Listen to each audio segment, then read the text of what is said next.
आज संध्याकाळी लवकर बंद करायचं म्हटलं आणि लवकर आवरलं आणि सगळं आवरून झालं तर तेवढंच पडला स्विगीचा ऑर्डर.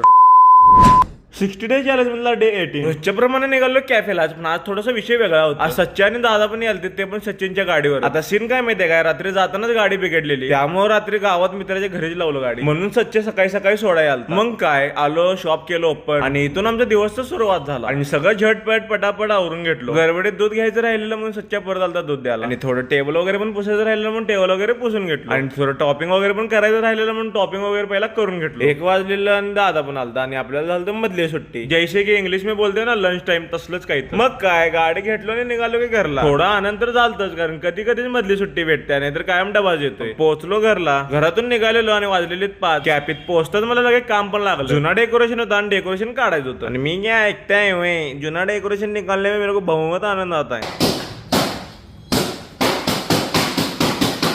डेकोरेशन वगैरे सगळं आवरून झालं, संध्याकाळी बंद करायचं टायमिंग पण झालं, सगळं आवरून वगैरे झालं आणि जरा लवकर जावं म्हटलं आणि तेवढ्याच स्विगीचा ऑर्डर आला. हमारे साथ ऐसाही होता है. मग काय सगळं लागणारं मटेरियल दादानं बाहेर काढलं आणि मी पण तेवढ्यात लागणारे कटिंग वगैरे करून घेतलं. त्यात एक कटर आहे म्हणून बरं मटेरियल घातलं आणि घार घार घार घार फिरवलं म्हटल्यावर बारीक होते. ऑर्डर पण रेडी झालं आणि तेवढ्यात पिकअप मॅन पण आला. ऑर्डर वगैरे सगळं दिलं, हिशोब वगैरे पण सगळं केलं, सगळं आवरून केलं. शॉप बंद आणि अजूनपर्यंत फॉलो केलं नसेल तर भावाला तेवढं फॉलो करा. चला भेटूया उद्याच्या ब्लॉग मध्ये.